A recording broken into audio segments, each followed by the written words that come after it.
The courtesy of your hall is somewhat lessened of late, Theoden King. He's not welcome. Why should I welcome you, Gandalf Stormcrow? A just question, my liege.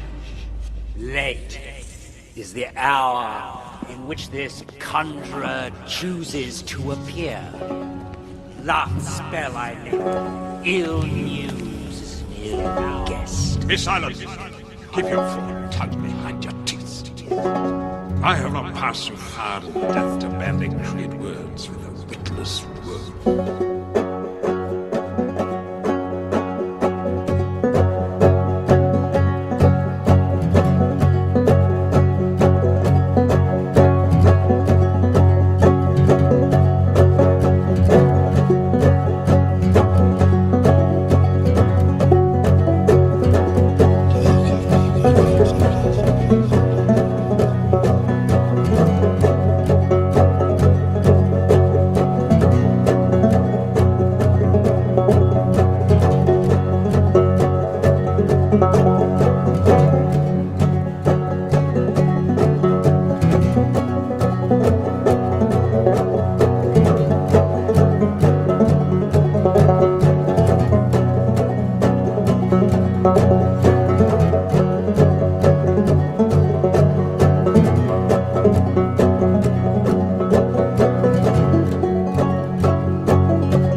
Breathe the free air again, my friend.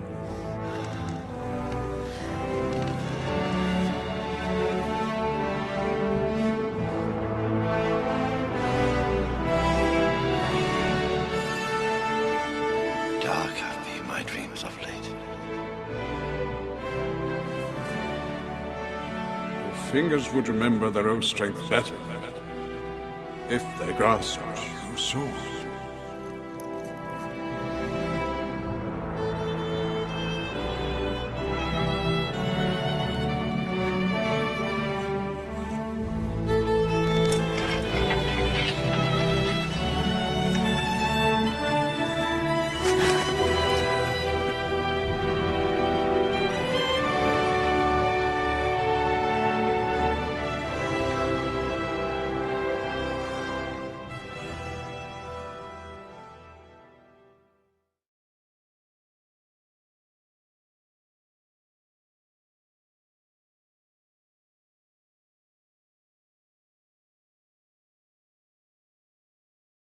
trawlermen, men of the drifters, fishermen with lines, fishermen of Britain who live in a world all their own, their daily companions, risk, hardship, uncertainty.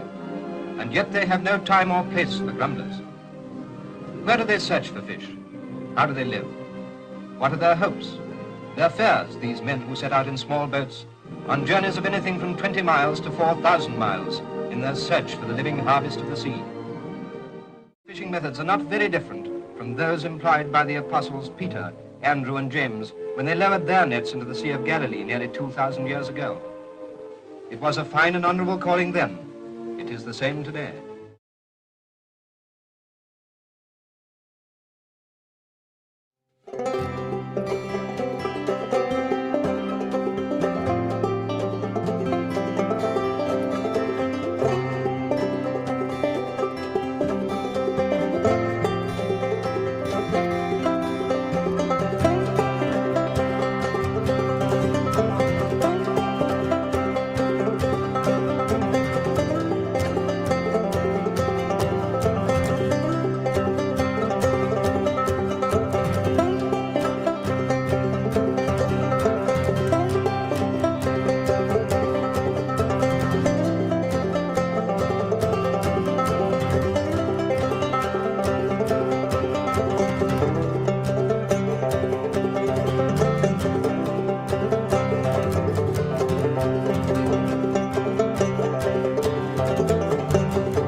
In some of the smaller villages in Britain, there is a strange quiet. The men folk are away fishing or in the Royal Naval Reserve and Volunteer Reserve. It may be quite a while before the cobblestones will resound again with the clump of their heavy boots. Some will never return. But whatever job they have set their hands to, it'll be well done. The strength of the British fisherman lies in his faith, and his faith in the inexhaustible bounty of the sea, and in the steadfastness of a tradition that will not pass away, so long as there is a fishing net to lure and a ship to sail.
and the wild birds all wobble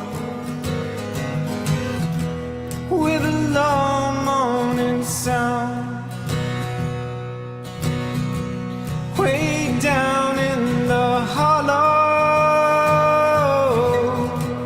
where the water runs cold, it was where I first listened to the lies that you told.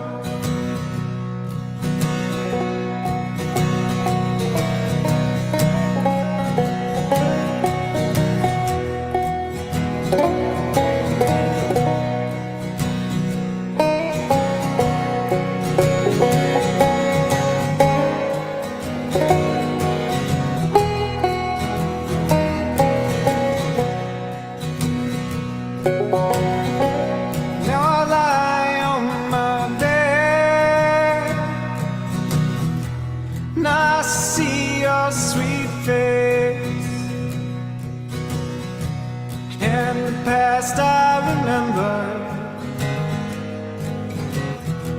the time cannot erase, and the letters you wrote me were written in shame. 'Cause I know that your conscience still echoes my name.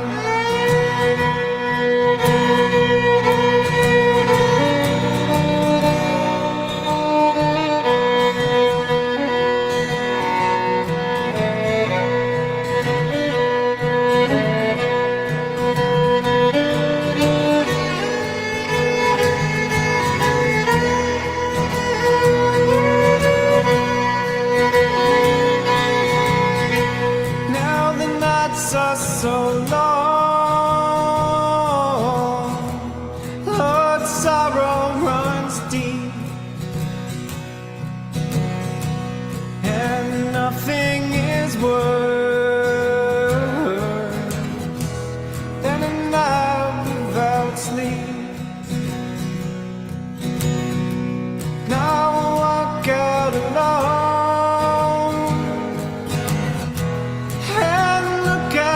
sky, too empty to sing, too lonesome to cry.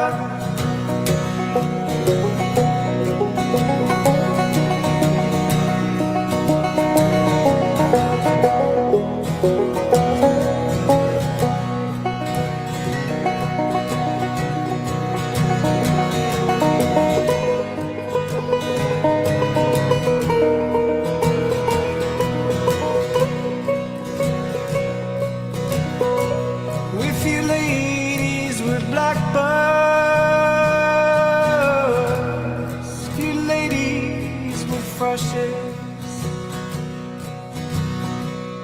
I'd lie there for hours in the cold, chilly marshes. If you ladies were squirrels with hard, bushy tails, I'd load up my shotgun with rock, salt, and nails.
Well, good evening, everyone. Hello, that was the wonderful Will Stanley. If you haven't yet subscribed to his YouTube channel, please do it. It's his music is amazing, his voice is amazing. We need more from him. So, good evening, everyone. Welcome to episode 37 with myself, Jodie Kay, the White Butterfly. I am very, very, very excited and very honoured to be joined by this evening's guest, who is Blackbird9. Some of you may know him, some of you may not. So I will pass the microphone over to you, dear sir, and I will let you introduce yourself. Anything you feel to share, who you are, where people can find you, and we will go from there. Greetings, Miss Jodie Kay. Thank you so much for having me on the show. Wow, quite the build-up. I hope your audience isn't disappointed. I'm like, oh no, it's got to be really, really good now. Oh, it will be. No pressure, right? Never. But yes, I am coming to you from beautiful North Kakalaki. I'm in the Appalachian Mountains of North Carolina on the east coast of the United States, up here on what we call Blackjack Mountain. And just enjoying a beautiful summer afternoon. We just are coming off of a holiday weekend, and so nice to be with you and your audience this evening. It's about 7 p.m. there. It's about 2 o'clock in the afternoon here. Yep, 7 p.m. just turned. So it's been raining here. Oh, well, never had that in the UK, right? Typical summertime. Yeah. Well, that's the thing here. It's like we're technically a rainforest here in this part of the Blue Ridge Mountains. We have more rain than a lot of the other areas, and so it's one of those. During the summertime, you're probably going to get that afternoon thunderstorm. Lovely! Be hot and steamy again an hour later. So. And I love where you live, the North Kakalaki. Is that how you say it? North Kakalaki? Yes, North Kakalaki. I love it. North Kakalaki. I love it. Hence why I played the music I did with the old banjo. Oh, your music was hitting me in the feels. Hit me in the feels hard. Well, that's Will Stanley. He's just joined the chat, actually. He's his banjo playing is amazing. So I thought I would introduce you with some of his wonderful music. Who are you, basically? For the people that don't know you, I have to, and a huge shout out to dear Vaughn, who is a mutual friend of both of ours. But I was introduced to you through Vaughn. I know you and him have been in contact for years, but do you just want to say a little bit about yourself, where people can find you, if you have any podcasts? Oh, yes, definitely a shout out to our dear friend Von Hash, just that he has been there throughout the great troll wars after 9/11. I don't think I would have ever gotten through it without him.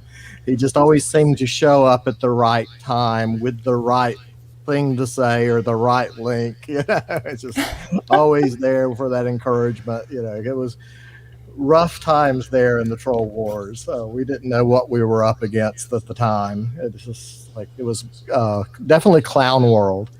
So it's so nice to have him back because he had to kind of separate there for a while and really missed him. And then one day he popped back up and I was just like, oh my gosh, I just saw a ghost in the chat room. Oh, wow. Amazing. Yes, we definitely go back and have talking old soldiers, as we say. But as far as who I am, according to the people who know about these sort of things, I am now one of the worst people on the internet. So there you go. The worst sort of people on the internet, right? Those horrible truth seekers. Oh no. Had I known, I wouldn't have invited you on. I'm sorry? Had I known, I wouldn't have invited you on. I know. You have to think about your reputation and things. There goes the ratings for sure. We truth seekers with our stubborn facts and figures and data dots, right? Yeah. Messing with the script. So. Hence why they don't want us on spreading that message to people. Yeah. Yes, but seriously, my name, for those who don't know me, I go by Blackbird9. If you do a search on any of the search engines for just Blackbird and the number 9, you will find me. My wrench guy, Golden Pipe Wrench, who's my producer for the Breakfast Club show, knows how to seed a search engine. So one of the things we were blessed with was that, when we did a show, he knew how to seed the search engine so that people could find me in this age of deplatforming and shadow banning and all these other dirty tricks that our adversaries like to play on us. And so that's one of the things that I was fortunate, is having somebody in my corner who knew how those dirty tricks worked and know how to get around them. And so just do a search for Blackbird9. But I do a show called Blackbird9's Breakfast Club. We've been doing that for 6 years. We're currently on a sabbatical. We had a bunch of things we had to take care of on the personal front, the old IRL in real life. Those kind of things do happen. And so the other thing was just because of all the deplatforming that's been going on in the last 2 years, especially with the American elections in 2020, so many of us were just getting these widespread deplatformings across the board. And so one of the problems we had was we couldn't do the show anymore the way we had it originally designed. And so we're taking a break and we're redesigning the show. We're moving it to a new platform. And so we're real excited about that. But the archives are still up. So we have 6 years of work, so over 235 shows. And so if you go out to either BitChute and look for Blackbird9 or Blackbird9's Breakfast Club, you will find me. You can also find me on Spreaker. We were on the Spreaker network, Blackbird9's Breakfast Club. You can find me on Telegram, Blackbird9. You can find me on Minds and Gab at Blackbird9. So unfortunately, I was deplatformed from Twitter and YouTube. So you can't find me on those platforms anymore, but you can find me, like I said, on Gab, Minds, Telegram, and BitChute, and Spreaker.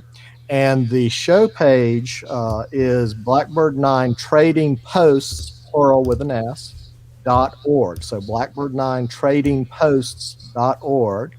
And so you can find all the shows there and all the links. And the show format was interesting for people who know the history of broadcast radio. My uncles and my older brother had careers in radio. And one of the big celebrities in the United States was a guy named Paul Harvey, who used to always talk about the rest of the story. And so he would always do these segments on the radio about the history you thought you knew, but you really didn't know, because you didn't know the whole story. You knew part of the story. And growing up, he was always one of those people that you just really loved listening to him because he always taught you things you thought you knew, but you didn't know. And so one of the things we do in the Breakfast Club format is the first hour is basically news and analysis of everything that's gone on the previous week in the news. We do it's really an international approach to the program. Try to keep up with news around the world to show how it all connects together. And then the second hour, we would either have a guest on or we would do a deep dive on a topic and just basically look at the entire history of how we got from way, way, way back yonder, as we say here in North Kakalaki, to present day. And so I would just walk through a timeline. I developed a 9-stage timeline to go along with the show. and just basically showing how all of these trends throughout history and all these echoes throughout history, have led us to where we are. And so if you have an understanding of where you came from, you can better plot where you want to go. And one of the things our adversaries try to do is to destroy our sense of history and who we are as a people. They don't want that. So they're trying to destroy the history or make you feel bad about your history. And we're trying to do the opposite of just these are the things you probably didn't learn in public school, you probably didn't learn at college or technical school, and you probably didn't learn at university, and you probably didn't learn from Hollywood movies. But these things happen, they're true and factual, can be proven nonetheless. And that kind of goes against the grain of people who are trying to erase your history or make you feel bad about your history. So that's pretty much, the history of the show and where we are right now. Well, thank you so much for sharing, and just reading the comments in the chat. There's going to be quite a few people heading to your trading post. Von Hash has been sharing your link. Oh, great. Yeah. And just hearing you speak, as I say, it's only been, although I have to say, years and years ago, the Twitter wars, your name was brought up so much from Von, but I was still a little bit sleepy at that time. He was going on all cylinders, and I was like, yeah, okay. And he's like, yeah, but Blackbird9. I was like, yeah, okay. So it's only been very recently, since my wake up, that I've actually started listening to more people, and hearing you talk, even just now, is so, I could listen to you all day. It's so in depth, but it's very clear and it's very easy to understand. And especially because I was listening to your appearance on Andrew Carrington Hitchcock with the Henry Ford's book review, and I'm loving it. I'm absolutely loving it. So you mentioned 9/11. Was that what led you to where you are, or did you have a red pill moment before that, or what did lead you to where you are? Well, first I have to, if we're going to be heaping out praise here, I have to tell you I am total fanboy of your show. Mr. Von Hash has, given me, your links, and so I've been trying to catch up on your shows. And your one of the things you said in the show last week, from not to nationalism. It's like, I want that on a t-shirt. I want that on a coffee mug. I'm going to get that tattooed on my forehead. That just summed up so much of where so many of us were. Yeah. It's like we thought we understood the world and then realized one day that, oh my gosh, we've been lied to, and it's nothing like what we thought it was. What do we do from here? And so one of the things we talk about with the Breakfast Club, people teased me when I first started the Breakfast Club because it aired at 8 to 10 p.m. Eastern time. And people are like, why would you have a breakfast show in the evening and call it a Breakfast Club, right? And it's the idea of wake up, level up, and party up. For those people who are just waking up, this is where you want to come, and I'm going to try to very carefully connect the dots for you so that I don't trigger your programming. And, one of the things, we'll talk about a bit later when we get into the psychological warfare and stuff, but, your cognitive dissonance, that was such a concept for me to learn that, you can have all the truth in the world, but if people don't want to listen to it, you're not going to get anywhere. And so that idea of, how can you make these bitter pills a little easier to take? And so that was the idea of the Breakfast Club. And also there was in game theory, for those who are familiar with my work, I am a big fan of game theory modeling. My professional life before everything blew up on me I was an electrical computer networking engineer.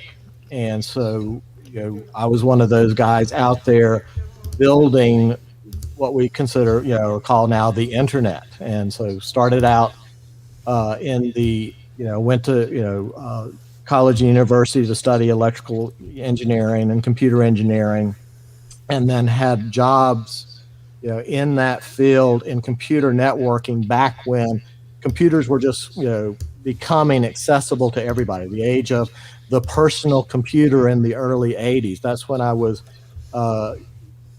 coming into this industry. And so I did international support for several companies. I worked for a think tank in North Carolina called Research Triangle Institute. I went to work for IBM. And there is when I started doing not only support, but also training. And so the idea of course development and training, and then we're trying to build this thing called the internet, and we're doing it on an international format. So it's like, how do you train across cultural lines? This is, the big stage. How do you do this? And then in the 90s, I was recruited by a company called Global Knowledge out of Cary, North Carolina, to develop a series of classes for them that were what we could, we hear about 5G telephony now. Well, then we were migrating from what we called second generation telephony. At that time, computer networks were apples and telephone networks were oranges, and never the two shall meet. They were completely different entities. And so the task before us at that part of the 90s was to go to third generation networks, which we called convergence networks, where we're going to do voice over IP, video over IP, we're going to converge it into one big platform. And so now computer people and telephone people are going to be on the same platform. And so I was recruited by Global Knowledge to develop a set of classes and training materials for them that I would then go into the major telco vendors like AT&T, Verizon, British Telecom, Alcatel, etc., but also the cell phone companies like Motorola. We were trying to bring the cell phone technology into this mix as well. And also I trained government, I trained militaries, I trained military intelligence, I trained intelligence agencies like the CIA, FBI, NSA. And that's when the problem started. I have always, been what I considered a truth seeker, in the sense of, fascinated with history, fascinated with the parts not told in history. But it was the lead up to 9/11 that, really, I always say, 9/11 changed everything. Well, it certainly changed my life. I was living the dream, had a home, had a business, very successful business, had a farm, just living out the dream. And suddenly I see that there is mass law breaking going on, that these people are not doing what they're supposed to be doing with this information. And in the United States, we have, rights, and one of the big ones was the Fourth Amendment about your right to privacy. First Amendment, your right to free speech. They're not giving you the rights. They're just saying these are your natural God-given rights. These are the things government can't take away from you, right? So this was the whole point of the Bill of Rights. And so I'm seeing this widespread illegal electronic surveillance going on. And this is before 9/11. And it's like, okay, let's, make it clear what, the law, communication law is very clear. And one of the things about my classes is I had to adapt the class to whoever my audience was. And so one of the things is communication law. What are the communication laws in this country, And what happens when you start crossing national lines and go into the international arena? What are the laws there? And so in the United States, we had what we called FISA courts. And basically, if you want to do electronic surveillance on somebody, you have to get a warrant. right? And what I was seeing with the NSA and these telcos is they were basically using this law that got passed called the CALEA Act, Communication Act for Law Enforcement Officers, which put in back doors on all the communication equipment. And what I was seeing was they were just scooping up everything. And it's like, you can't do that.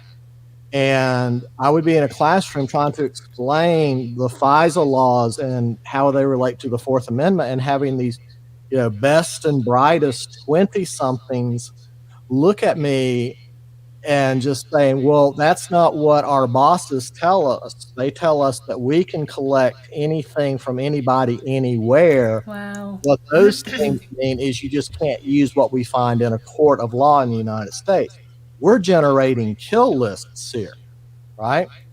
Yeah. And so I was like, okay. And at this time, I was also pursuing a political career. I was, my county chair of my political party. I was on the state board, executive board. I was a delegate to the national convention. I was running for North Carolina House in 2002. And so I'm seeing all this stuff going on before 9/11. And this is the key thing that people need to understand is there was only one telco in our telephone company in the United States that refused to go along with all of this, and that was the company called Quest. And the CEO for Quest came out and said that the NSA approached them 6 months before 9/11 to try to get them on board, and they refused. And of course, if you read the history, suddenly that CEO got taken out from a bunch of ramped up insider trading laws, right? So they just basically took him out. But what I was seeing and trying to tell people is all this illegal electronic surveillance was in place and working before 9/11. Wow. And so that was the big, cross to bear. And then 9/11 happened, and I'm sitting there watching it, and it's, this is physically impossible. When I saw WTC7 collapse in free fall speed into its own footprint, it's like, that can't happen like that. That's physically impossible. And then the whole thing of the magic cell phone calls. And I'm like, okay, that is definitely physically impossible. You cannot have an airplane going at that speed with second generation telephony technology, set up a phone call that's stable across all those cell phone tower zones, those cells, and be able to make a 5-minute phone call from a plane. That's just not going to happen. And so then they kept trying to change the story that, oh, well, they weren't cell phone calls. They were, the back seat phones. So it's like, well, the problem with that is those planes did not have the seat phone. And so then it just kind of disappeared from the narrative. But I always go back to the Sherlock Holmes quote from The Sign of the Four, where, let's see here, I have the quote right here. And I guess this was what my go-to was in the Sir Arthur Conan Doyle story, The Sign of the Four. Sherlock Holmes says, once you eliminate the impossible, whatever remains, no matter how improbable, must be the truth. And that became my mantra from that point on. Amazing. That's physically impossible. It can't happen the way they said. So if that's not what happened, what did happen? And that's what led me through this rabbit hole of it coming on 2 decades. When was that? 2002 or 2001? 2001. Is when the attacks on 9/11 happened. And so we're coming up on the 20th anniversary this September 11th. And it's like, 2 decades of my life playing Paul Revere. The meanies are coming. So. Well, 2 decades for you. And I really am at naught to nationalism because I'm just coming up to a year. But I remember exactly where I was. I was at college, when my teachers came in and said, America's under attack, and we all got sent home. And I just remember watching it live, watching it on the TV. I just could not believe what I was seeing. I think the whole world was like, what on earth? But the BBC were reporting on it, and they had said that World Trade Center 7 had also, I don't know the word they used, collapsed, fallen down. Buildings don't just do that. But it hadn't. It was still standing behind them. Yes. And then they suddenly cut away the shot. So, wow, 2 decades. 2 decades. So I bet you've been down the rabbit hole. Oh, you still going. That, 1 minute you're living the dream, next thing you know, you're living out of your car in a tent. I spent 2 years roughing it, as they say, living out of my car in a tent before I washed up here on Blackjack Mountain. So, life comes at you fast, right? But one of the things about, the newbies, you're talking about being a newbie to this. One of the first rules of Breakfast Club is be nice to newbie. Yes, yeah. Because we're delicate. Everybody is a newbie. So you got to start somewhere, right? Yeah. And time is running out. I mean, even in the year that I've been noticing things, the speed and the pace of everything has just... And when I did come over and I had my wake up, there was a little bit of guilt in me that about, oh my word, how have I only got to where I am now? When I hear of you that's been at this for 20 years and there's other people that have been at this 30 or 40 years, and I'm sorry I got here late, but I'm making up for it. I'm doing my best. Oh, definitely. Well, and that's part of it. It's, I have so much respect for you with the shows you've been working on, because that is hard to fight that cognitive dissonance of saying, I need to unlearn all of this. And unlearning things is much harder than learning things. Yes, it is. And in my year of streaming, I started streaming in September. I'm sure Von Hash has filled you in, but I'm also shadow banned. I had my Twitter taken away for nothing. This channel is being shadow banned. So if you're in the chat, if you could help share this stream, because I am being shadow banned. And then I had the massive, well, I say massive, it wasn't that massive, the mainstream hit piece article on me, little old me that just, a new face, but it's truth sharing, and they don't like it. And they play hardball. Yeah. As we say. So when did you start your podcast? You've done it, did you say 235? Yes. Episodes. Yes, we have archived 235 shows. Amazing. So what was it that led you to share your truth? Was it an inner calling? Was it a calling from God? Was it something else? Was it just you'd seen something and you needed to share it? Why did you start your podcast? Well, one of the things they kept telling us after 9/11 was, if you see something, say something. Well, I saw a whole lot of somethings because I was backstage. And when I started trying to say this, I say, I got sucker punched, then I got bee slapped, right? But yeah, that was the maddening part, is when you see something and the people around you aren't seeing it.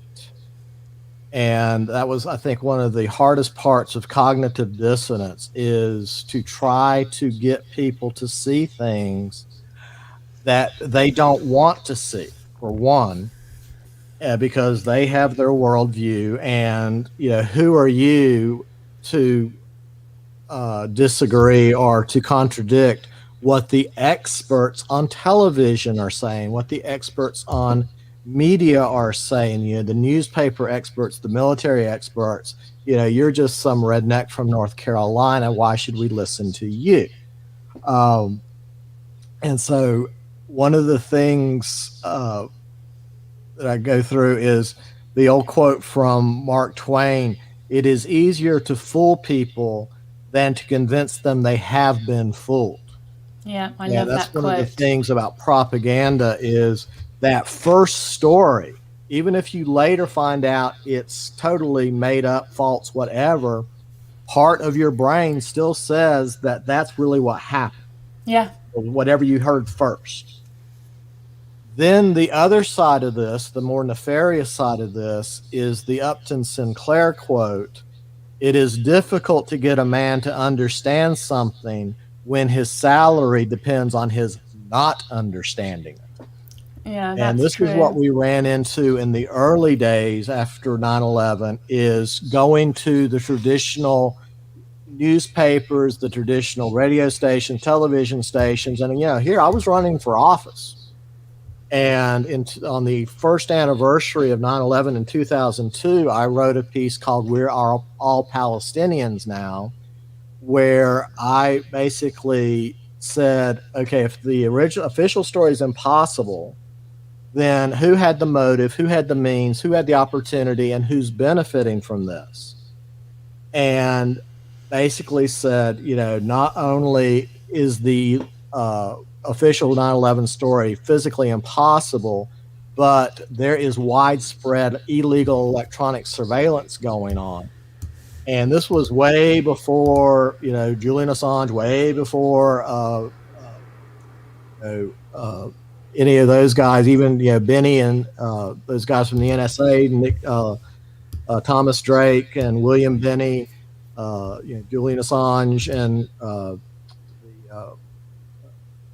the other guy, I can't, his name escapes me, but so in 2002, I'm saying there's massive illegal electronic surveillance going on, and we need to look at this. And that's when I got blacklisted.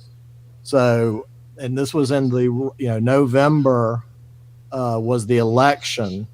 After September was the anniversary. I wrote the piece, had the election, and then the run up to go into war with Iraq. And it was at that point that I was on my way to a training for naval intelligence in San Diego. And I went to get my itinerary and my tickets and all of that, and my, basically my dossier. And there was a flag on my account saying I needed to talk to the vice president of instructor services. And right before this, I had been in a meeting with all the senior staff at Global Knowledge, and we had basically mapped out a 5-year trajectory of courses I was going to be developing. I was going to be helping develop their entire internet training curriculum, right? So you talk about job security, right? I just had it made in the shade. I was going to get this big bonus and, getting paid for my books, et cetera, writing the manuals. And suddenly I get this vice president saying my services will no longer be needed. And I'm like, I've got a 5-year contract with you. And they're like, we'll outlast you in court. And that's when my phone stopped ringing at my business phone. Suddenly nobody wanted my help anymore, right? And it used to be I was always turning down jobs. And so that was the big shift in, okay, what do I do now? And so you try to find other people that are also looking into this. And this is, when you start, for me, here in the States, we had Alex Jones, and InfoWars were one of the first groups to even entertain 9/11 truth. And then that's when I was posting there, and somebody said, have you ever listened to Michael Rivero's What Really Happened show? And so I started going over there and posting things. And then so I said, well, have you ever, about 2003 is when Gordon Duff started Veterans Today. And I started posting there, and that's when I met the late, great Mr. Anthony Lawson.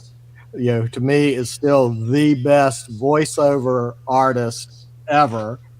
Maybe Paul English runs a close second, but there's something about Anthony Lawson's voiceover work. It just that forever he was the voice of the BBC, right? And he was a hardcore 9/11 truther till the day he died. And I became really good friends with him, electronically. And then around 2004 is when Sibel Edmonds, who was an FBI whistleblower, launched her National Security Whistleblower Coalition, and this morphed into her Boiling Frog site. And for those not familiar with that idiom of boiling frogs, the analogy is basically if you have a pot of cold water and you throw a frog in it, the frog will go to the bottom and hang out. And if you slowly increase the temperature of the water, you can boil the frog to death and it won't move. But if you have a pot of boiling water and throw the frog in, it'll immediately jump out. Yeah. And that is key to understanding cultural Marxism. The slime mold of cultural Marxism is just push, push, push. And if you get pushed back, then you just come back gradually. But it's just these gradual increments of control. And then in 2005, David Swanson launched the After Downing Street site. And that was based around the memo that had just been leaked. It was called the Downing Street Memo, and it was from a 23rd of July 2002 meeting that the British government was going to work with the Americans to cook, quote, cook the intelligence to justify the war on Iraq. And that's where the infamous 16 words of George W. Bush's January 2003 State of the Union address, quote, the British government has learned that Saddam Hussein recently sought significant quantities of uranium from Africa. The 16 words that sealed the fate of Iraq, right? And then in 2007, Richard Gage formed Architects and Engineers for 9/11 Truth, and I was one of the first people to sign up there, even though I wasn't that kind of engineer. We all had to take the same physics, statics, and dynamics classes and thermodynamics classes. And so it's like, okay, physics, this is high school physics here, people. You should understand why this is physically impossible. So then in 2012, all these people kept saying, have you heard this guy, Dennis Fetcho? You should listen to The Fetch. And so I had a scheduling conflict where his show usually was, but one night he was guest hosting for Lee Rogers this is back in the Oracle broadcasting days. And Bob Tuscan calls in, who was supposedly a 9/11 truther, but he was always in the camp of, it was Rumsfeld and Cheney and Bush. Whatever you do, don't look at dancing Israelis, right? Yeah. So he called in and tried to put The Fetch in his place, and it completely blew up in his face, and it became known as the Tuscan Tussle. And it was like the shot heard round the world. It's like at that point, something changed in the whole, meme war, troll wars. And so I was like, I like this Fetch guy. I'm going to start going to his shows. And so that's when I discovered the Chatango chat rooms. The idea of having a show and you can actually comment while the show's going on. No more letters to the editor that may or may not get printed, or censored or changed to make you look like an idiot. You can actually chat in the chat room with the host, right? And that is when I met Von Hash and Jim Fire and Nick Donnan and all these other wonderful people that have become my best friends in the whole world as we go out fighting the meanies. And then that's when I joined Twitter, and Von Hash and The Fetch and I on Twitter, those early days. We were out fighting the good troll war fight. They didn't stand a chance. So the only thing they could do was censor us, right? Because they could not, challenge our facts and what we were saying. So they said, well, we're just going to shadow ban your accounts. And finally, I just got completely deleted. I tried to say, well, what rule did I break? It doesn't matter. You're banned. But I wasn't mean to anybody. I didn't use bad language. I didn't threaten anybody. What rules, terms of service did I break? And it's like, you're just banned. Go away. So that was, the end of my Twitter career. And then in 2014, excuse me, on January 2015, the first person to actually invite me on their show after all those years of trying to, get somebody to listen to me. Dennis Fetcho had me on his show, and the name of the show was called NSA Frederick C. Blackburn, NSA Whistleblower on Israeli Spying at the Core of U.S. Telecommunications Grid. And that show just went viral. And there was such a push from that show, people saying, you need to do a show. And, Von Hash was right there. Jim Fire was there. Nick Don's like, you've got to do a show. You got to do a show. We'll help you do it. And that's when Golden Pipe Wrench showed up and said, come on, man, you got to do the show. You got to do a show. I'll help you. And that's how the Breakfast Club show started. And we launched it on Spreaker and YouTube. And later we would get banned from YouTube, but the show stayed up on Spreaker. And so that's how the 2015 launch of the Breakfast Club happened. It was just all that looking for data, looking for other people that are seeing what you're seeing. And, that's kind of where you are now. You're looking for the truth. Yeah. And I always have been. And Von, when I speak to Von, and he says it was easy for me to get from naught to nationalism because I wasn't clinging on to any ideology, because I wasn't into politics. It was the furthest away from me I could have imagined anything. Even when Von, because I've known Von since 2010, I met him 2011. So I was with you all in the Twitter wars of 2014, 2015, 2016, but I was just on the peripheral. I didn't really know what was going on, but he was telling me what was going on. So I kept saying to him, I can't listen. It's ruining my vibration. Yes. I knew what was going on to a point, but I didn't want to have it absorbed into my life. But what I had absorbed, which I didn't realise until very, very recently, is liberalism.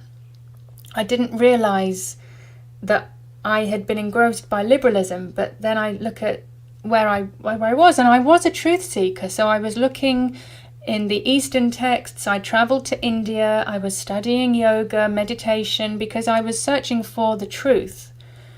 But had I stayed on that path and kept politics and the real world out of my life, I wouldn't be where I am. But I continued looking for the truth. And when it's presented to you, you can either shut the door and say, like you said, the Mark Twain quote, it's easier to fool someone than it is to convince them they've been fooled.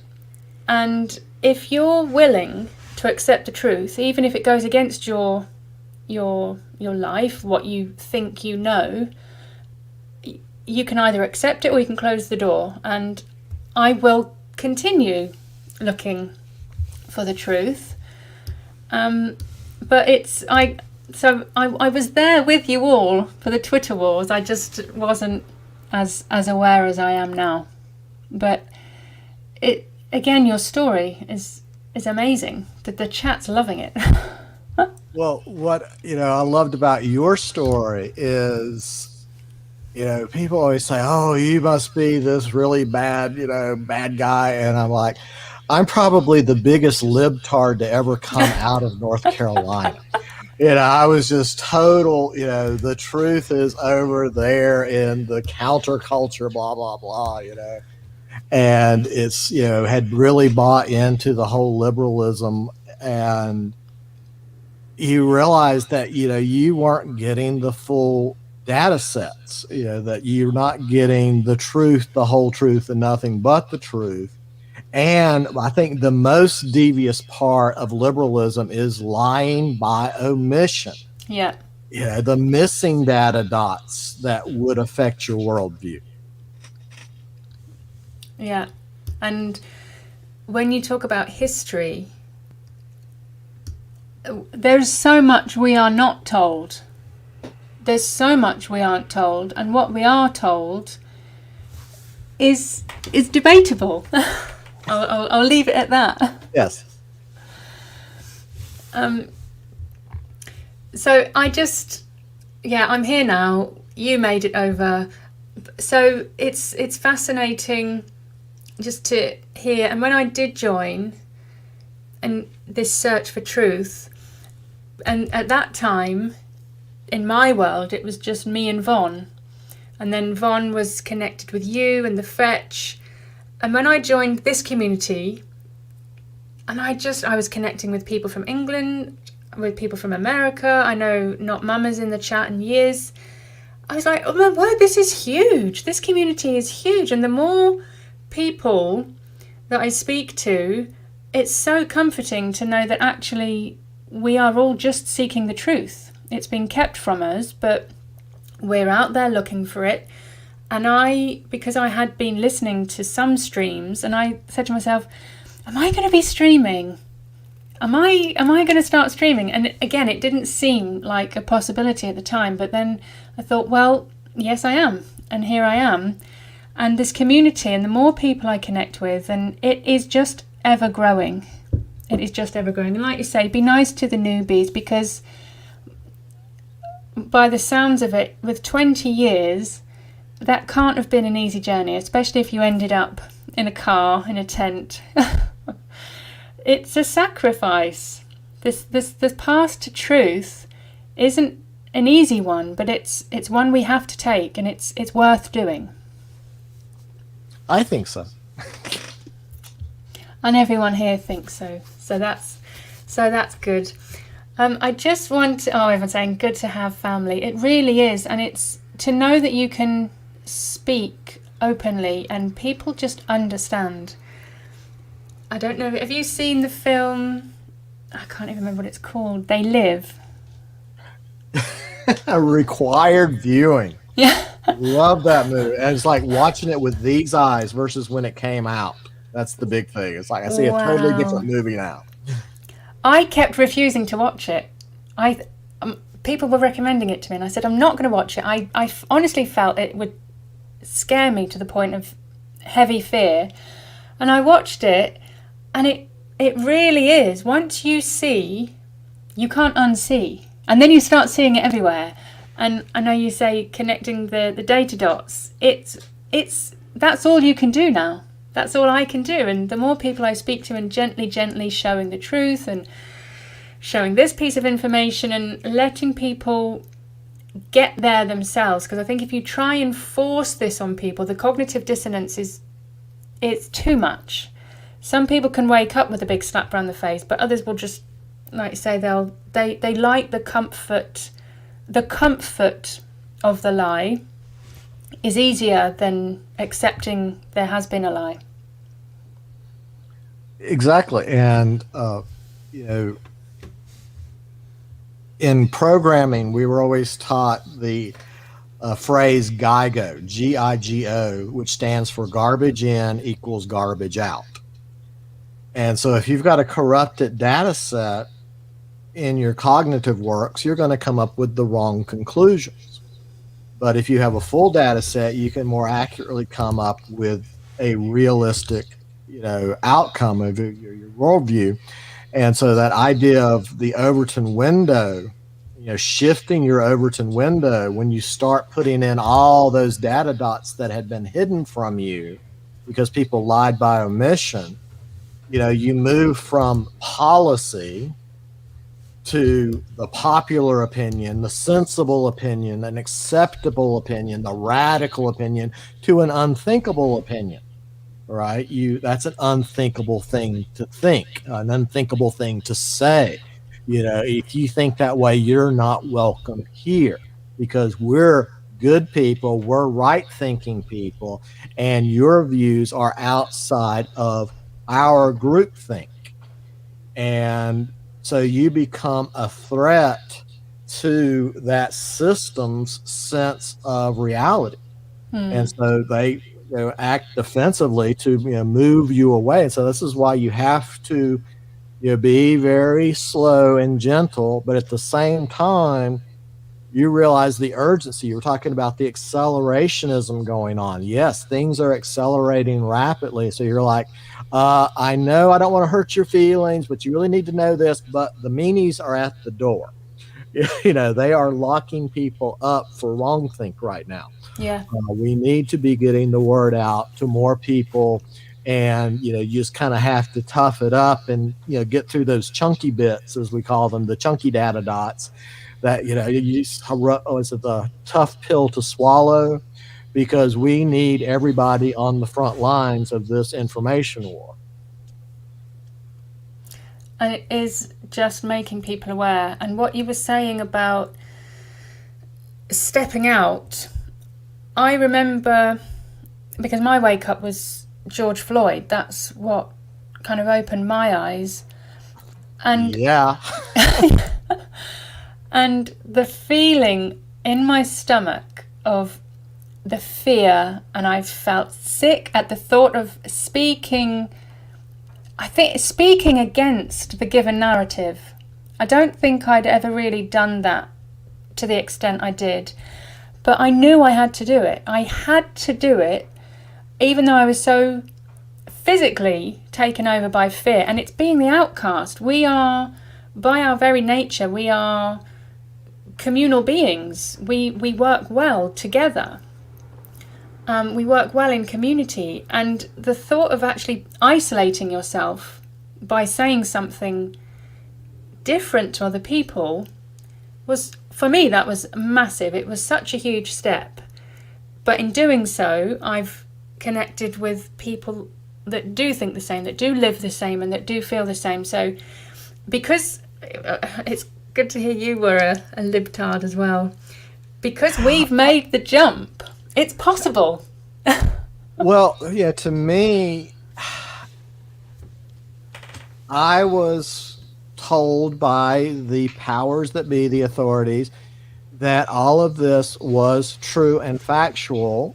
And so my generation tried to make it work. And I always say, our entire generation got set up to fail, because this is not going to work. And that was the real agenda. They didn't want it to work. They're trying to destroy the existing systems because they want to replace it with their system. And so that's one of the things you learn in engineering is sometimes things are designed to work. Other times things are designed not to work, that they're there to destroy what's there. And so this is, with me, it's just, that having spent, and my whole family, I mean, my eldest sister, got her degrees and ran off to the inner city and the Indian reservations to, save the people of color, et cetera, and, she was there always, white people are the worst. They've done everything bad that's ever happened in the world is all white people's fault, and we would get to hear this every Thanksgiving and Christmas, right? As she come in and virtue signal and put us all in our place, et cetera. And, trying to make something work that isn't going to work. And then you start finding out, like you said, the real history, and that, you've got an element that is deliberately trying to weaponize these different victim groups, if you will. We talk about the Cartman drama triangle of the various victim groups. And this is all psychological warfare. This is, they are deliberately weaponizing these populations against each other. And suddenly you realize that there's a target on your back. And so what do? I want to, because I heard you talk about the Cartman drama triangle, because I was studying psychology, and it was Von Hasch that sent me a clip of that. Can you just explain the Cartman drama triangle? Yes. Basically, in game theory, you have what's called tertiary game theory. Instead of, we usually think of games where you have player one and player two trying to, one's going to win, one's going to lose, or there's going to be a tie, right? But then you have tertiary game theory. And that's basically a third party saying, let's you and them fight. So they're trying to get a fight going between two parties, and they're not being directly affected by it, but they're going to benefit no matter which way it turns out. And in the Cartman drama triangle basically says that it's a model of human interaction proposed by Stephen B. Cartman, and the drama triangle consists of three parts: the persecutors, the victims, and the rescuers. And so what you do is you find a identity politics group, and you say, okay, we're going to label you now as a special group. So you're now LGBTQ, you're now Black Lives Matter, you're now, this, that, and the other, and you're the victims. You are owed something. Yeah. Somebody has done something wrong to you. The damage done that can, the debt that can never be repaid. And that person, that group over there, they're the persecutors. They're the ones that did it to you. They owe you something. You should take it out on them. You should take what they have. You should destroy them. We're the rescuers. We're the allies. We're going to, give you what you need. We're going to support you in your struggle. And when you look through the history of all these so-called social movements, you see these agitators coming in and basically selling us that, oh no, things aren't good. There's a problem. And this is like Munchausen syndrome, where, if you want to drive somebody crazy, give them a medical dictionary, and suddenly they realize they've got every disease known to man. So you go in and you say, oh, you think things are good? You think you've got a good life? No. This is all unfair. You're a victim, and that person over there, they have done you wrong. And so it's a way of getting people to change their perception and get an adversarial dynamic going.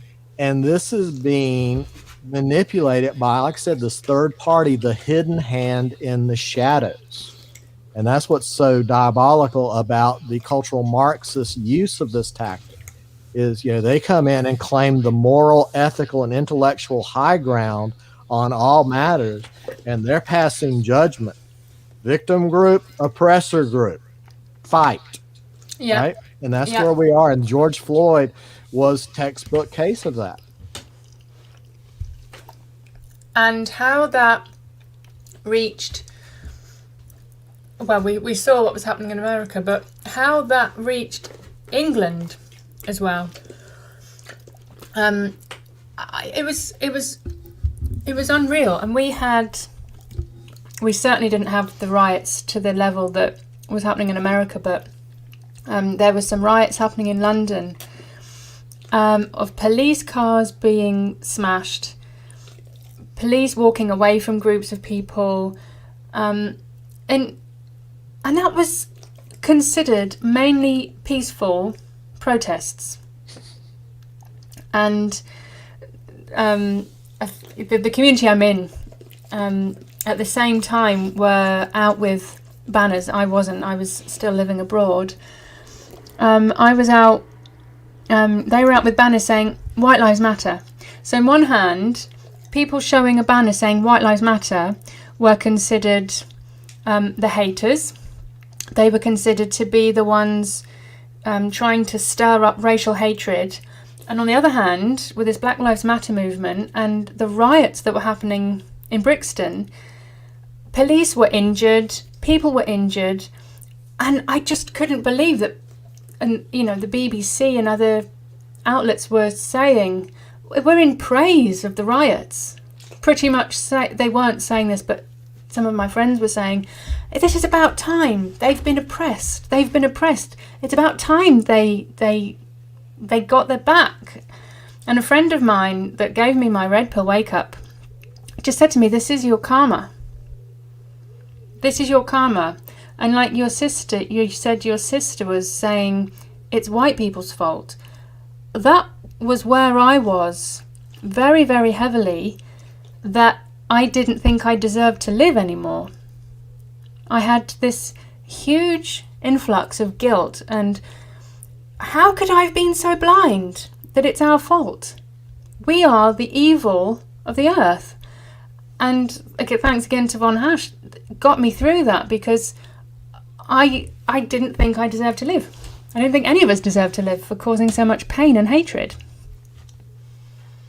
And that is at the core of critical race theory, CRT, which is basically nothing but shame and guilt programming from an authority figure saying, you're not only bad, but your entire race is bad. Your entire history is bad. There is nothing about you to be proud of.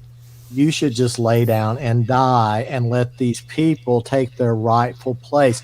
It's their turn. It's all these arguments that you've been in charge long enough. You need to let somebody else be in charge now. You need to abdicate because you are such a bad person. And they're bringing this into school children. And these children, it's like coming home. Well, back when you used to go to school before COVID critter. But coming home in tears that they learned just how horrible from their teachers they were. And I go back to my own life, and it's like, oh my gosh, those teachers that I respected and those professors that I admired so much, and who were they and what were they spouting and where did they learn it? And so you learn the history of where this came in to these countries and infested the education system.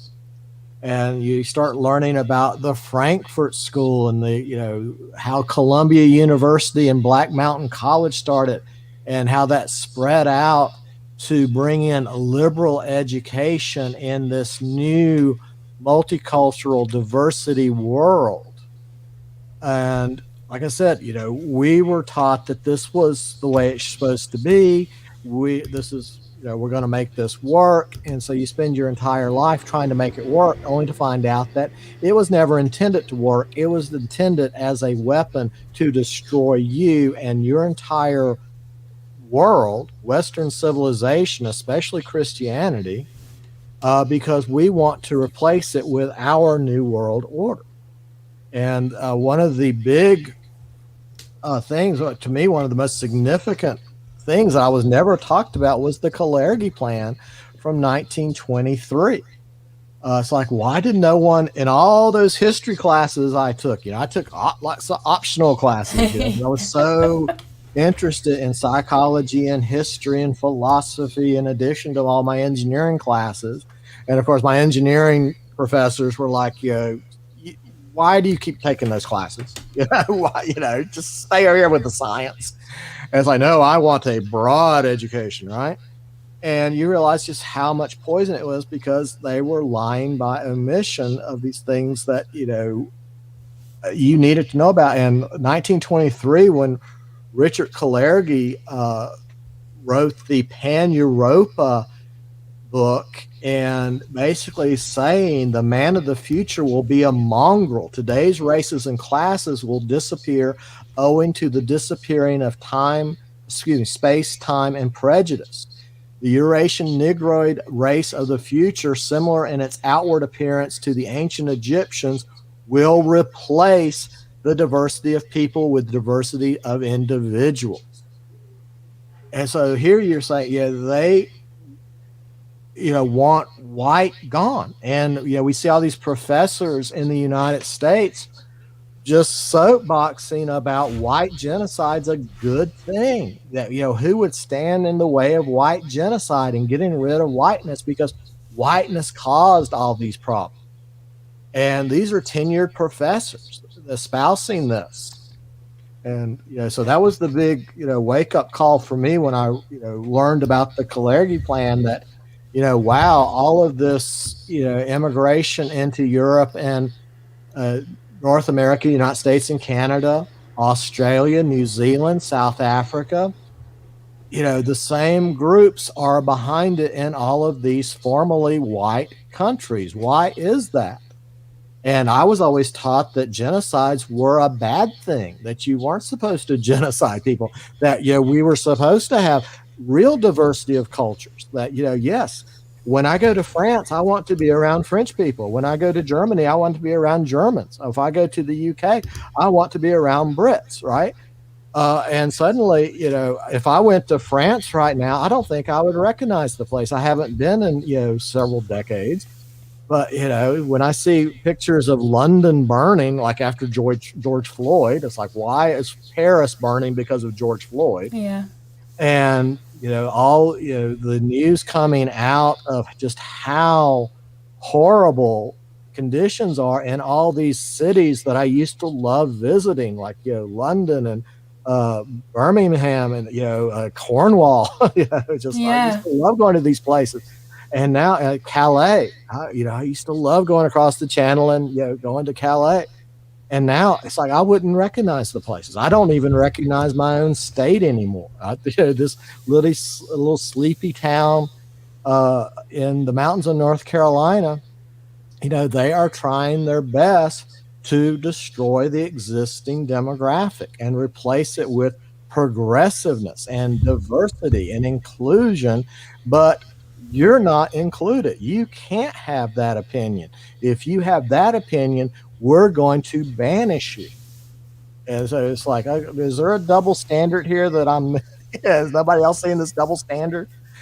And so even at the university, the local publicly funded university here, Appalachian State University, they put in a chancellor, I call her Jezebel, Sherry Everts, and it was her mission to move in to fix the white problem of Appalachian State University and Watauga County and Boone. And she has all these NGO groups, and the media is now owned by an out-of-state media company, and they're completely about progressive liberal values, and anybody who tries to speak out against it is immediately shut out. I was actually banned from my own local newspaper, not just the newspaper, their entire chain. Adams Publishing came in, bought up all the local newspapers. It's an outfit out of Minnesota. And not only am I banned from the Watauga Democrat, but across the entire platform. I can't post anything on any of their media. And I'm like, what have I said that's not accurate? And it's like, well, you're just a wrong thinking person, and we don't tolerate that anymore. But yet you're talking about inclusivity and acceptance and diversity. Why do I have to be the odd man out here? This used to be the standard value system in these mountains, right? And so that's what we're up against, and it's everywhere. It's the same cookie cutter model, though. That's why I think the big wake up call is talking to people in South Africa, in Australia, in England, in Paris or in France, in all these other countries, and it's like, yeah, it's the same model. All these NGO groups move in, and they're all connected, and they buy up the media, and next thing you know, you don't recognize your home anymore. So what do? Someone actually made a comment just now that they didn't realise the anti-white agenda was in Appalachia. I don't know how to pronounce it. And I was shocked when I was listening to you the other week, and I heard you talk about your university and how that had been infiltrated as well. And I was shocked. What's the size of your population where you are? Well, that's the other thing, is in this model that they're using, is the population of the county is not that large. This is a very sparsely populated area, but when Chancellor Everts moved in, one of the things they were going to do was completely double the size of the university. And so now the student population has been swinging all of our elections because they passed all these local progressive laws to allow the students to vote on campus. There's actually a polling station on campus. And so you have all these, carpetbagger commie liberal professors filling their heads full of all of this Antifa nonsense and then sending them to the polls. And so a straight white Christian male has no chance whatsoever in winning a local election here anymore. And so you've got all these, out of state people that are progressive candidates that the students and the faculty and all the people moving into this area are switching the demographic, and the locals, no longer have a voice in their own community. And so it's just a numbers game. And is your community aware of the changes? I'm asking that because I wasn't aware growing up. And it's only because it's been shown to me now that I can see. But is your community aware of the problem? Well, one of the things about this area is growing up, it was always the philosophy of live and let live. Right. If people aren't breaking the law and they're not bothering you, you leave them be. They have the right to be different, etc. And so this tolerance of not pushing back as you're being invaded has been a real problem. Now people are waking up, but it's kind of like the thing, closing the barn door after the horses escaped. We may already be past the tipping point. And so, can we ever go back to where this community was because of all the changes that have happened in the last decade? And we're seeing this all over. It's just, once your demographic changes to a certain percentage point, you are no longer the majority. Yeah. You no longer have the majority value system. And so you're changing the face of the population by changing its demographic. And this used to be a very conservative area. It is no longer. Now, we're this little blue dot, in the Appalachian Mountains. And same thing with Asheville. And it's the same dynamic. You had the university, and all this liberalism, like I said, the Frankfurt School, when they got thrown out of Germany, half of them went to Columbia University, half of them went to Asheville to set up Black Mountain College, and it just became this stronghold of cultural Marxism, liberalism up there. And so you just see this blue dot in those mountains, and then another blue dot in Boone, surrounded by this sea of red. But like Virginia, if you look at the state of Virginia, coming down the I-85 corridor, that is no longer the land of Thomas Jefferson. Those people that are moving in hate Thomas Jefferson. They want Thomas Jefferson torn down. They want Thomas Jefferson erased from history. And it's like, the new Virginia. And you can just see that blue streak coming down where the interstate highway comes. And that's where they're moving down from the D.C. area and flooding into Virginia to change the demographics of Virginia into a socialist state instead of a conservative white Christian state. And the universities, I didn't go to university, thank goodness. Yes. They are just, I struggled enough with school. But universities are just an extension of this mind control, indoctrination, so that when you leave, and it's this LGB, it's this liberalism, it's this freedom, it's, like you said, this tolerance. And something I want to touch on is the power of words, because one thing that one thing that wanted to stop me speaking out was the fact that people might call me a racist, and I couldn't. The weight of that word, and the weight of that word that still lingers in England, still lingers with a lot of our people. And I know the power of words and the power, how language is used against us as a weapon. So can you touch on that a bit? Oh yes, magic spells. Yeah. They are casting spells, and it's shame and guilt conditioning. And the big ones, sexist. Well, that was a word invented by feminist Margaret Feldman. That is a word that was just made up. It did not exist before the Marxist feminist movement. Nazi. The National Socialists never referred to themselves as Nazis. That was a derogatory word invented to demonize Germans, and it was invented by a guy named Conrad Haydn. Racist.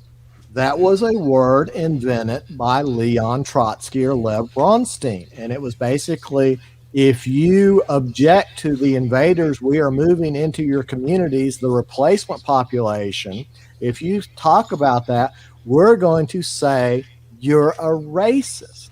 And one of the things in the playbook, the Saul Alinsky's Rules for Radicals, is the rule, always make the enemy live up to its own set of rules. So if you have these rules that are designed for a homogeneous, cooperative community, and then like live and let live and tolerance, etc., and then you throw a bunch of invaders in, and when they speak up, these rescuers say, oh, well, that's not very Christian of you. That's not very civilized of you. That's not very nice of you. You're being a bad person. You're being a racist. And of course, the one we all lived in fear of during the Great Troll Wars was the big AS. Being called an anti-Semite was the worst thing that could possibly happen to you. And that was a word invented in the 1860s by a guy named Moritz Steinschneider. And it was basically a psychological warfare word to basically shoot out of the water anybody who was opposed to the world Zionist movement that was ramping up at that time. And the crimes of this cabal of organized badness, that they were doing bad things and under the guise of this movement. And here in the United States, you had gangs like Meyer Lansky's Murder Incorporated, the Purple Gang, the Stern Gang, all of these organized crime. But if you dared say, that's organized crime, instead of saying, you're right, the response was, that's just anti-Semitic. You just hate, you're just criticizing because they're Jewish. And so when I'm sitting there, as an engineer, scientist, politician, truth seeker, saying to me the most likely culprits for 9/11, based on my understanding of the Odin law, the high number of Israeli Mossad, over 200 that were arrested in the run-up to, on, and after 9/11, with vans full of explosives, all these things that pointed to Israel being a player in 9/11. Instead of looking at my data, I was immediately called an anti-Semite, and that would be rules for dismissal. That justifies throwing him off. He's been called an anti-Semite. Can't have anti-Semitism because that's hate speech. So any of these isms, being a sexist, a Nazi, a racist, an anti-Semite, you get labeled any of those, and terms of service says, you're a hater. No room for hate here because we're an inclusive, tolerant culture. And it's crazy making, and it's designed to be crazy making. And that's the core of psychological warfare, is that putting you in what we call a Kafka trap, that, you can't prove a negative. So if somebody calls you, a racist, you can't prove that you're not, right? Yeah. And Yep. so that Kafka trap of the paradox shuts you down. And so when you look at the roots of psychological warfare, and going back to 1895 when Sigmund Freud and Joseph Brauer wrote Studies in Hysteria, you realize that they were studying hysteria as in the roots of it and how to make it happen, not how to heal it. And then you look at Pavlov's work, Ivan Pavlov's work in the 1930s. Everybody says, "Oh, Pavlov, that was ringing the bell on the dogs, right?" And yes, conditioned reflexes, that was part of his work. But what you don't hear is the bigger study, which was induced neuroses in dogs, where he would take normal, healthy, loving dogs and drive them insane by, and just basically had a cookbook of how do you take a totally healthy, adjusted animal, and by using this conditioning tactics of the paradox and not ever being able to figure out what's right and what's wrong, drive these animals insane. And what he would do was the circle and the ellipse. He would train the dogs that the circle is the right answer and the ellipse is the wrong answer. And then he would start making the ellipse more and more circular. So the poor dog suddenly can't differentiate between a ellipse and a circle, and is so much trying to be a good dog and please the master that the dog completely has a mental breakdown. And this work got moved over to the Tavistock Institute in 46, where one of the agendas was find out the textbook breaking point of human beings. How do you break a person? And this is, referenced in George Orwell's 1984 as Room 101. Nobody survives Room 101. They can break you. Anybody can be broken. And this is the root of this whole thing, mindset of these control words, is to shut you down so that you don't know what to do, and you become a neutralized target. And within months, just because who I was associating with, just because of what I was saying, they labelled me in the mainstream as these words. It's a neo-Nazi organisation, they're anti-Semitic, they're racist. And in my beginning, I was absolutely petrified of these words because they are so powerful. And like you said, they are magic spells. They are. The weight of them, and Mark Collette, that runs the community, I don't know if you know, but we've got a lot of grooming gangs in the UK. Yes. That are raping and grooming young white girls, and they are being targeted because they're white. The perpetrators have even said this themselves. They're choosing the victims because they're white.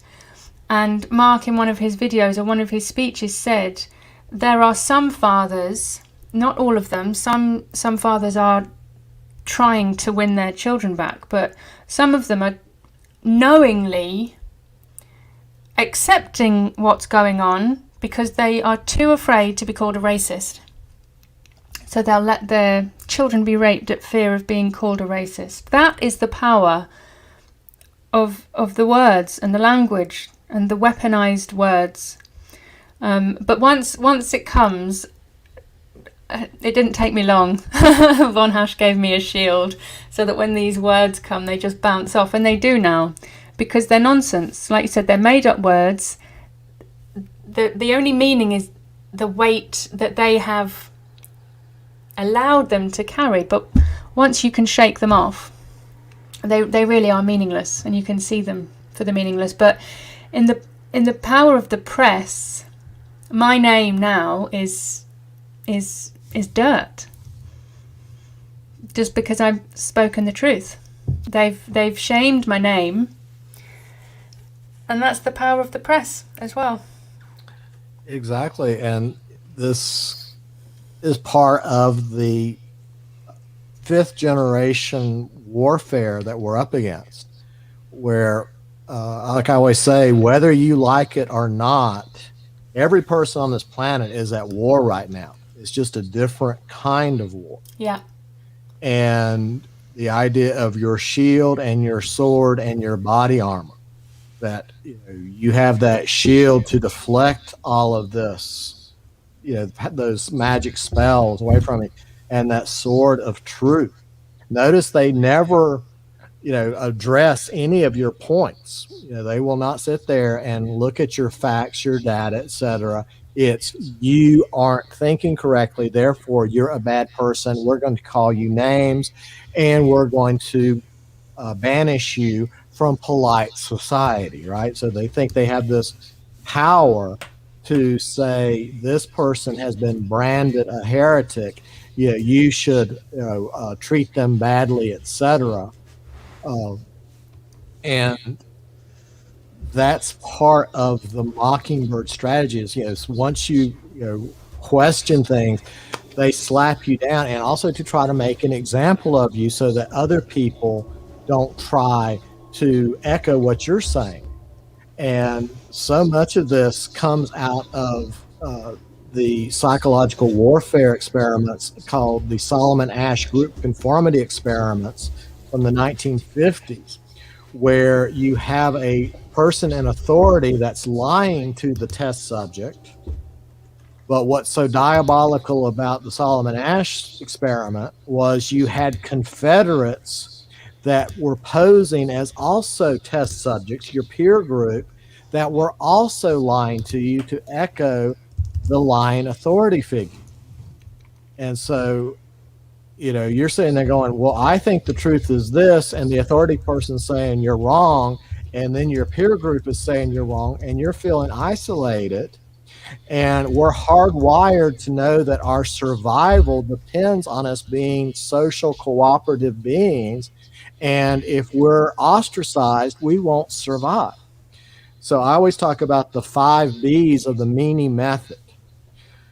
They try to bully you. They try to bribe you. They try to blackmail you. They banish you, and then they bury you. And it's just a series of escalations. That first bullying is, if you want to bully somebody, you call them a name. And the person's either going to stand up to that or they're going to back down. This is the whole point of the bull drill sergeant. I'm the tough guy here. I'm going to bark at you and get you in line, make you line back up with right thinking people. And if you push back on it, then suddenly it's like, well, let's make a deal. What do you want? Just we'll give you this, just quiet down on that wrong thing. And if you don't back down, then they say, well, maybe you've got things that you wouldn't like everybody to know about. And we happen to have done quite a lot of homework on you, and we found out that blah, blah, blah, blah, blah. And if you don't do what we say, now we're going to release this and you'll be destroyed. Or if you don't back down, then they do release it and they banish you, that, suddenly you're a bad person. You're not invited to Christmas dinner anymore. You've been fired from your job. You get thrown out of your book club. All these, your golf club throws you out because you're a wrong thinking person. And I always go back to, the monkey trap, for listeners.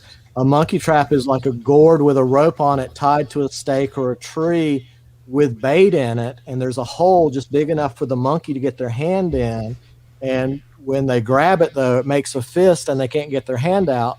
But the monkey's not smart enough to let go of the bait. And so it just sits there and waits for the hunter to show up and club it over the head, right?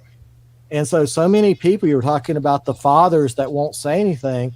It's like, well, if I say something, I'll lose my job. I'll lose my prestige. I'll get thrown out of the church. All these bad things will happen to me. So I would rather just keep quiet about this. And then finally, if you don't back down and you can't be banished, they will assassinate you. And it's like, the number of political assassinations that happen in the name of this great work of theirs is astounding. They call it propaganda of the deed. Yeah, they actually have an official name for that in cultural Marxism, propaganda of the deed. And how many people that wouldn't back down, it's like, well, we'll just have to kill them. And that's the way these people work. So that's the 5 B's of the Meany method. And I think they try to make example of the likes of me. And there's another member of the community that got raided by the police because they want to use as an example to say to other people, don't get involved. Don't follow what these people are doing because we're going to get the police round. Well, we're not actually doing anything wrong, apart from you say it's wrong think. And I think, with the hit piece they tried to do on me was a scare tactic to try to stop me or try to scare me away. But the truth shouldn't be feared. As I said, it's not an easy path. It requires some sacrifice, but that's all I'm doing is sharing the truth.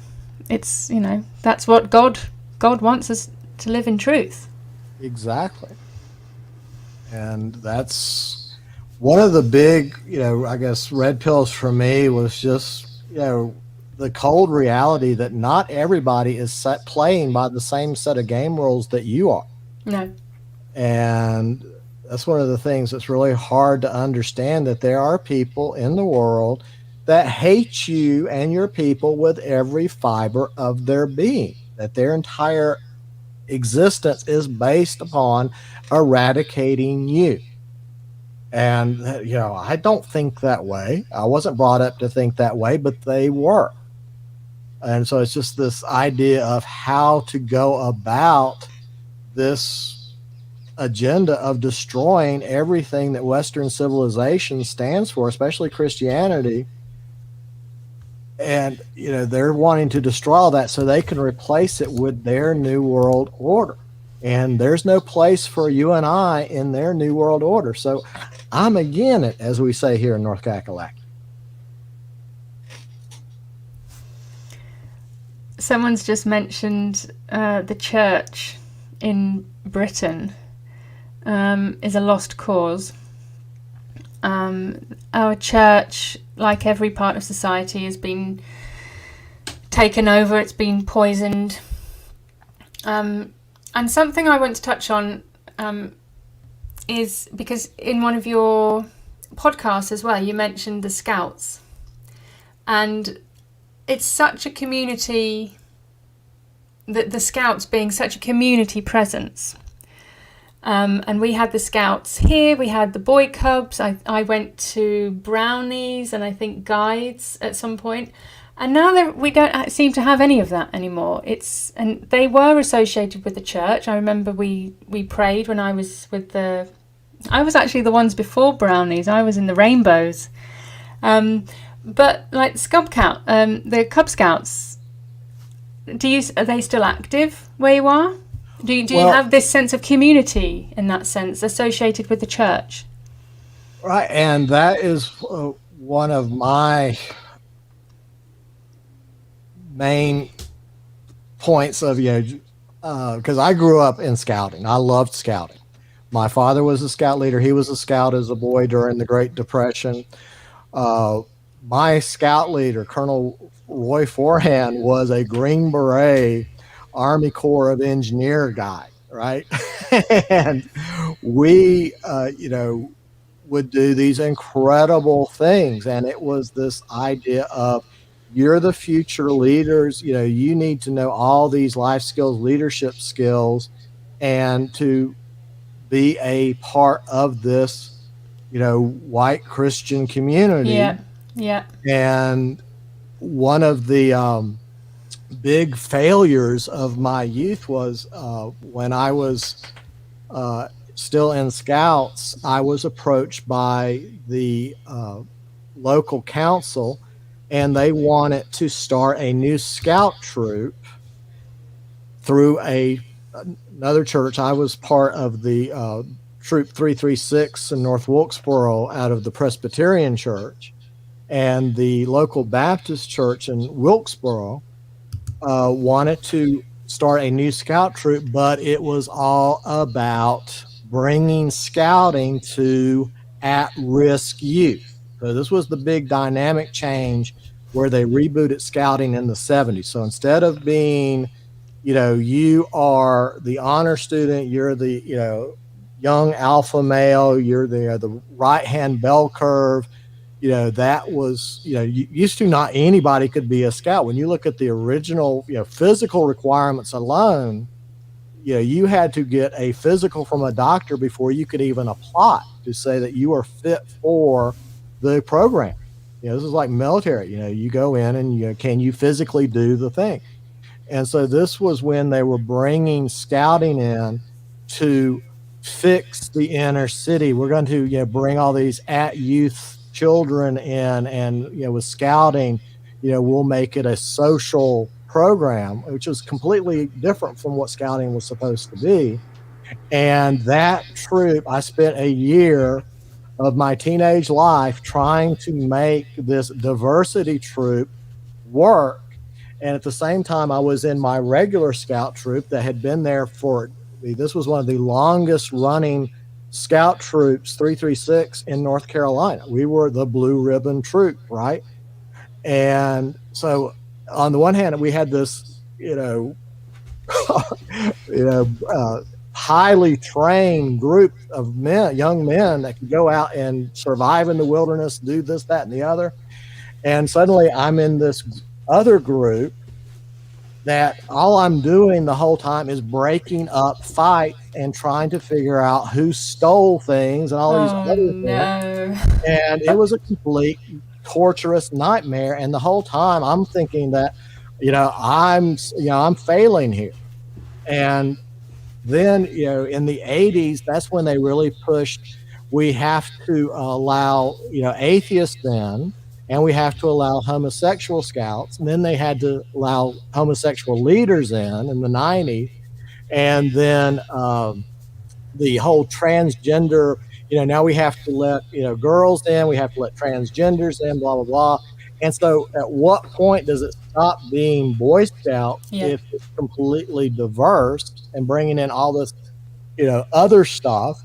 And now Boy Scouts is pretty much dead in the United States because of all the lawsuits from all these young people that are suing because they got sexually molested by all these pedophiles that came in when they, eased up all the restrictions.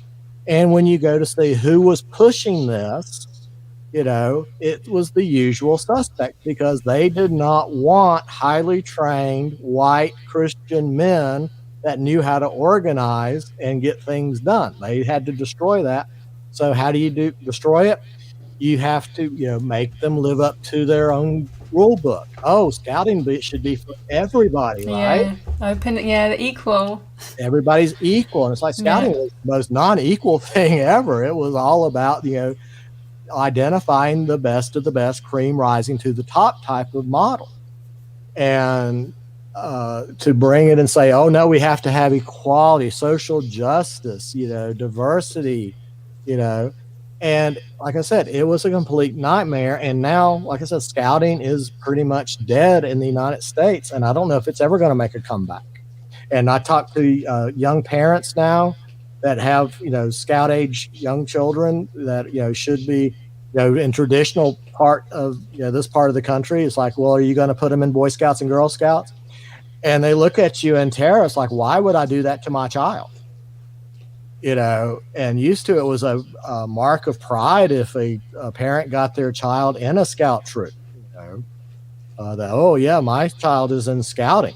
And it's the leadership class, they wouldn't dream of putting their children in scouting now.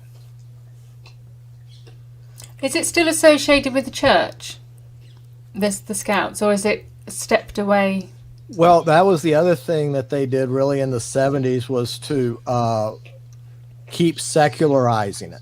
And one of the big pushes there was using the United Way. That was a brilliant, diabolical coup is the control of the purse. So they started the United Way, echo, echo, echo, and say, oh, we will fund scouting if, you make these changes.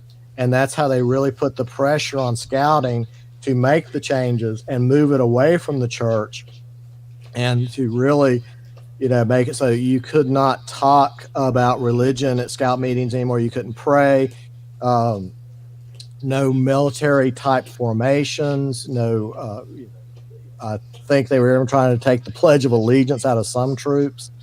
Those kind of things. And it's just taking away everything it stood for and claiming the whole time that you were improving on the model because you were making it progressive and diverse.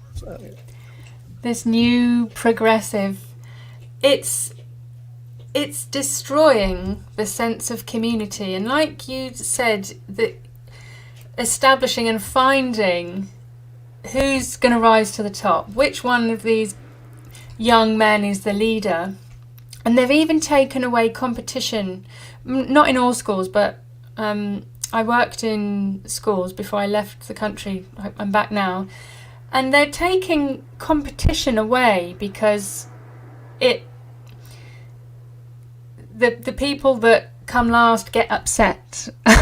So, sports days, we don't have a winner anymore. We just have, we all win. We all came Everybody first. Gets the trophy, yes. And that healthy competition is good because it enables us to want to be better and train harder.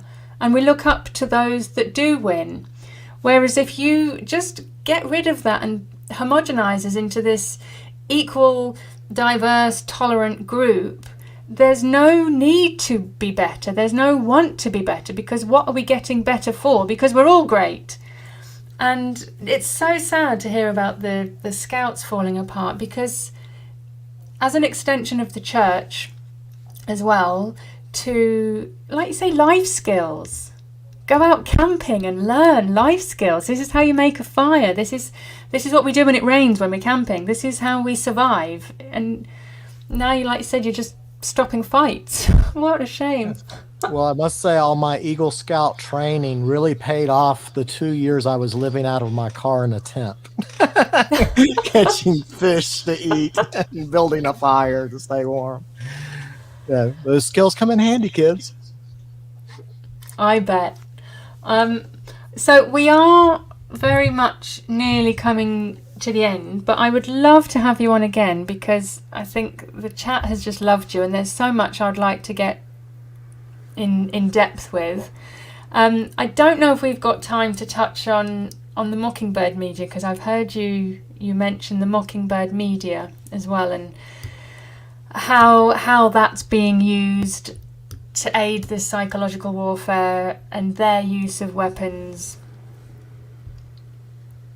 with the words as weapons, the Mockingbird media. Well, one of the things, I have thoroughly enjoyed this, and I would love to come on your show again. Good. And also, when Golden and I get the new show up and running, you will be on the first list to get sent out to. Oh, amazing. Thank you. But one of the things to get your head around Mockingbird is it's not just Mockingbird media. Media was one part of the objective.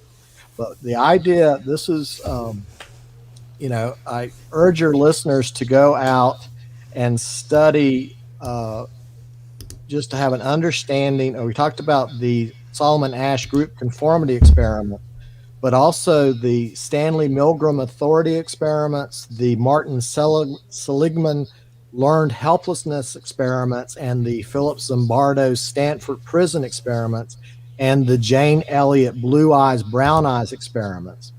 And all of these come around the core of the authority person defining the situation. You think the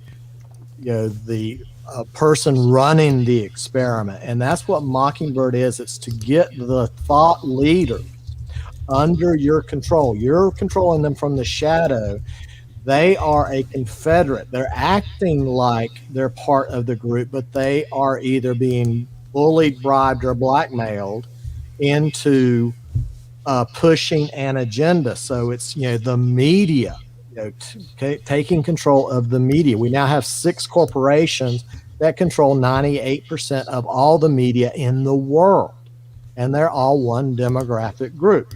Echo, echo, echo. Your church leaders, talking about the corruption of the church. Part of Mockingbird was getting, liberalism and Marxism and communism into the churches, running all the old people off, the traditionalists off, your politicians, so Mockingbird is basically, the 1940s continuation of what the CIA was doing right after World War II, what the OSS, Operational Special Services, was doing. And that all came out of the Frankfurt School. All of that came from Frankfurt School into the Columbia University. That's where OSS came from. That's where CIA came from. And that's where Mockingbird came from. And so it's just an idea of controlling the narrative. And the most important thing is to keep any other information outside of perception range. And that was the key to the Solomon Asch group conformity experiments. The effectiveness of Solomon Asch group conformity drastically goes down exponentially if there's another person in the room saying, I disagree with the leader and that guy over there. They're lying to you. I see what you're seeing. It's amazing how much the effectiveness drops in the experiments if you have one person agreeing with you. But if you're being bullied by the leader and a Confederate peer group person, a Mockingbird duo, you don't stand a chance. So, that's the big thing about Mockingbird, is controlling the information. It's all information control. It's an information war, and people like us are out trying to get those pesky data dots into people's perception to break the spell. That's what we're trying to do, is wake people up. It's a sleeping spell. Wake up, wake up. And it needs to happen much, much sooner rather than later. Like I say, in my year, what I've seen in the accelerationism, so I can only imagine for someone like you that's been at this for 20 years, sometimes it just must be you want to pull your hair out and just literally shake people and say, come on, come on. 20 years at this. I know Mark Collette, he's also been going for 20 years. And yeah, it just must be so frustrating. It is at the same time, we have, when you look at the shifting of the Overton window, we have made such progress.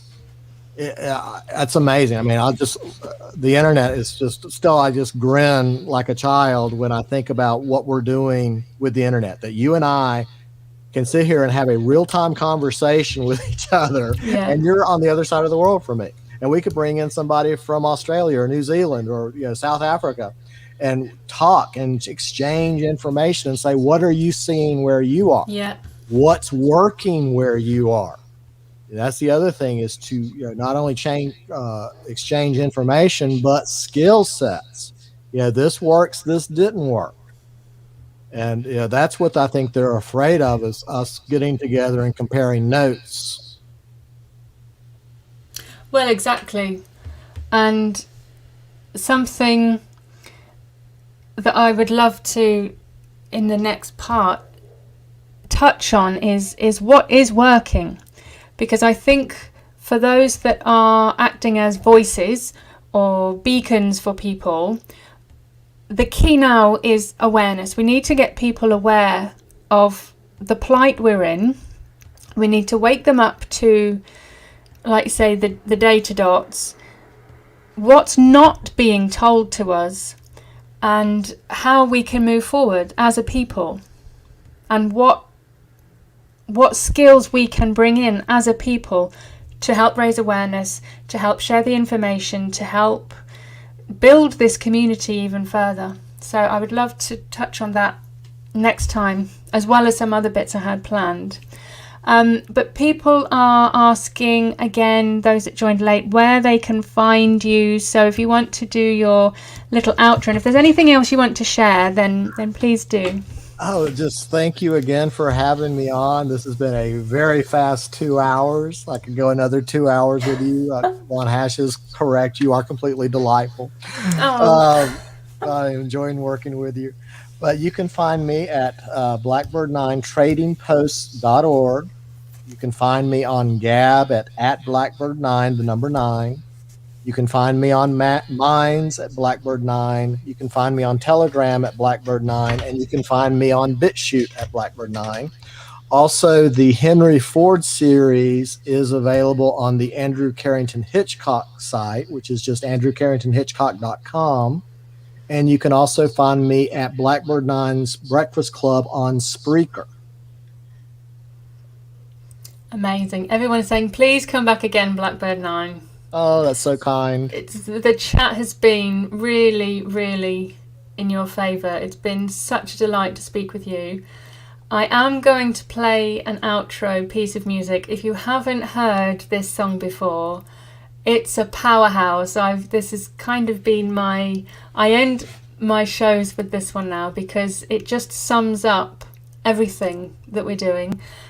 So I'm going to play the tune and then I'll come back and we'll say our final goodbye. All right. So I'm just going to share. I'm sure the chat know which one it is because it really has become a huge favourite of mine. So enjoy this. This is by an artist called Olivia Key, and the song, the music, the power, the message. So enjoy this.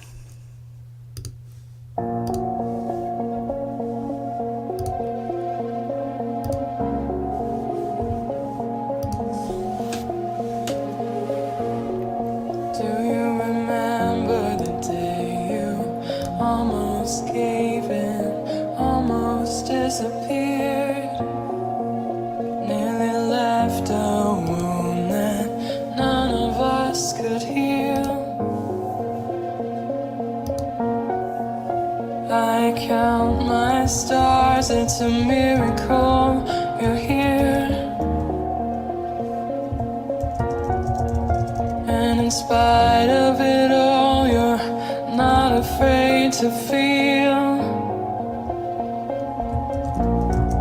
These are the stories I will tell my children. All of the sacrifice and service to them. Nothing comes easy in securing a victory, but it's worth it. These are the stories I will tell my children. Here's to the heroes. May we lift them up and carry our heads high. May we act as a beacon, offer protection, bringing ugly truths to light. May we be better, may we be worthy of our blood and choose to fight. These are the stories I will tell my children.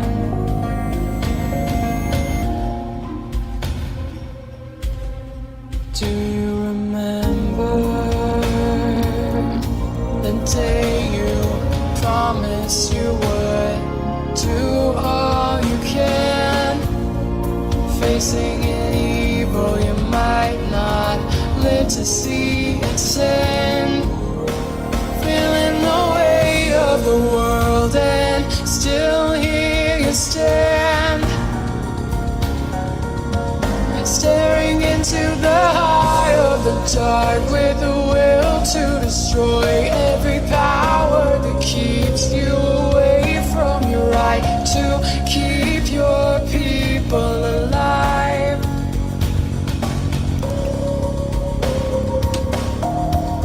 These are the stories I will tell my children.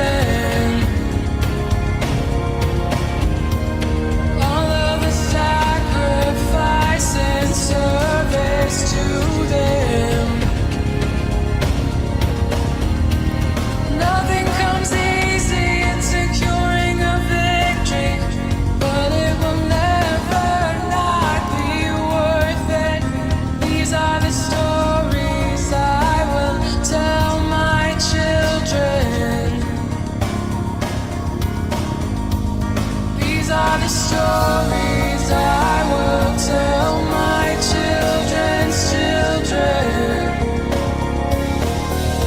all of the sacrifice and service to them. Nothing comes easy in securing a victory, but it will never not be worth it. These are the stories I will tell my children's children.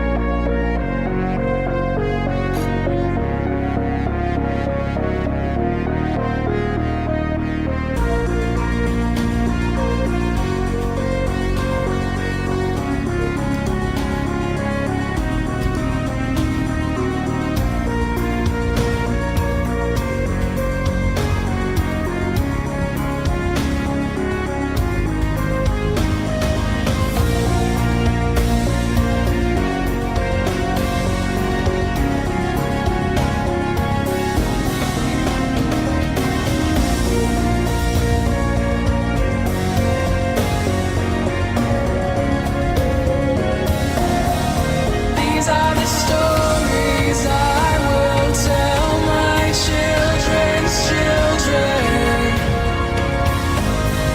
All of the sacrifice and service to them. Nothing comes easy in securing a victory, but it will never not be worth it. These are the stories I will tell my children's children.